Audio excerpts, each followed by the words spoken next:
Properties of deciduous teeth. The first primary tooth part to be initiated is at sixth week of intrauterine life. ठीक है, sixth week का मतलब क्या हुआ, हमारे पास 1.5 महीने पे first primary tooth part is initiated.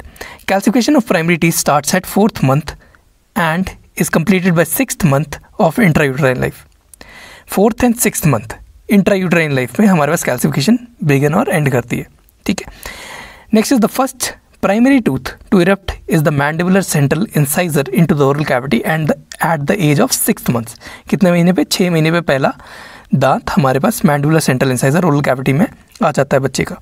The order of eruption of primary tooth in maxillary and mandibular arches is A, B, D, C, E.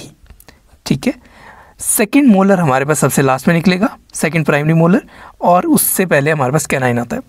Around 2.5 years of age all the deciduous teeth erupt into the oral cavity. 2.5 साल तक सारे deciduous दांत मुंह के अंदर erupt कर जाते हैं और 4 साल तक सबकी रूट कंप्लीशन भी हो जाती है. Next is the root completion occurs 1 to 1.5 years after the eruption of crowns.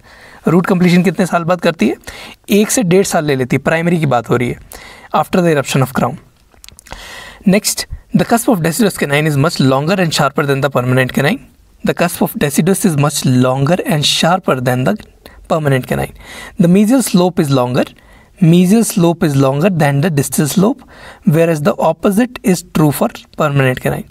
जो प्राइमरी कैनाइन होता है या डेसिडस कैनाइन होता है उसमें mesial slope is longer than the distal slope. But permanent में उल्टा होता है. परमानेंट में हमारे पास मीजियल जो है वो, परमानेंट में mesial is shorter than the distal.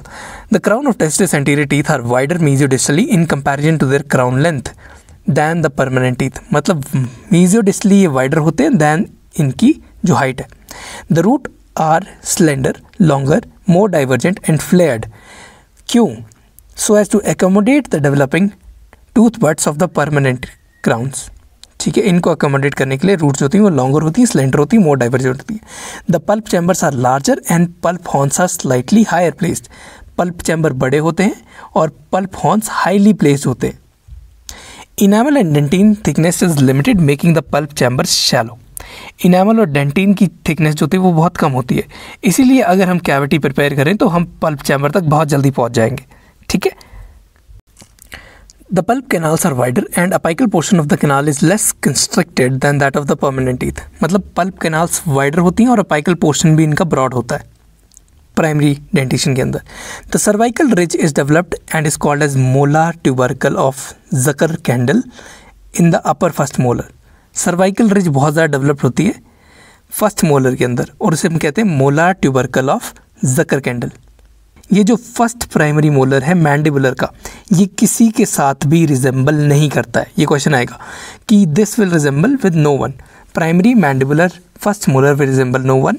Second molar primary mandibular का जो है वो रिजेंबल करेगा परमानेंट मैंडिबुलर फर्स्ट मोलर के साथ. मैक्सिलरी का होता है जो हमारे पास the first molar will resemble the premolars and the maxillary second molar it will resemble the permanent maxillary molar. This will resemble permanent maxillary molar. The long and sharp mesiolingual cusp is an outstanding feature of deciduous mandibular first molar. Mesiolingual cusp mandibular first molar का वो बहुत ज़्यादा long और sharp होता है.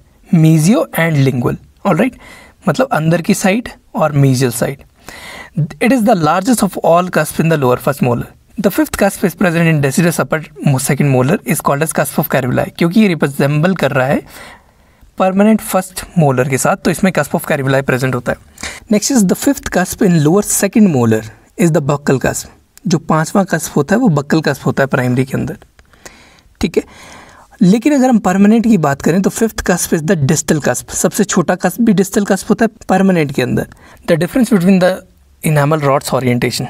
Enamel rods होती हैं वो डेसिडुअस टीथ में स्लोप करती हैं ऑक्लूजली एट द सर्वाइकल रीजन. ठीक है, अगर ये डेसिडुअस टीथ है इसमें ऑक्लूजली स्लोप करेंगी इनामल रॉड्स सर्वाइकली. लेकिन इनामल रॉड्स हैं वो परमानेंट डेंटिशन में हमारे पास जिंजाइवली स्लोप करती हैं, मतलब नीचे को स्लोप करती हैं. ऑलराइट.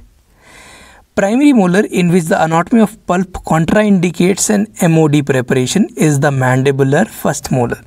क्योंकि इनके हाई पल्प हॉर्न्स होते हैं और इनेमल और डेंटिन की थिकनेस भी बहुत ज़्यादा कम है। इसीलिए प्राइमरी फर्स्ट मोलर के अंदर हमें एमओडी प्रिपेयर करना कॉन्ट्राइंडिकेटेड होता है। अगर करेंगे तो पल्प ऑटोमेटिकली एक्सपोज हो जाएगा।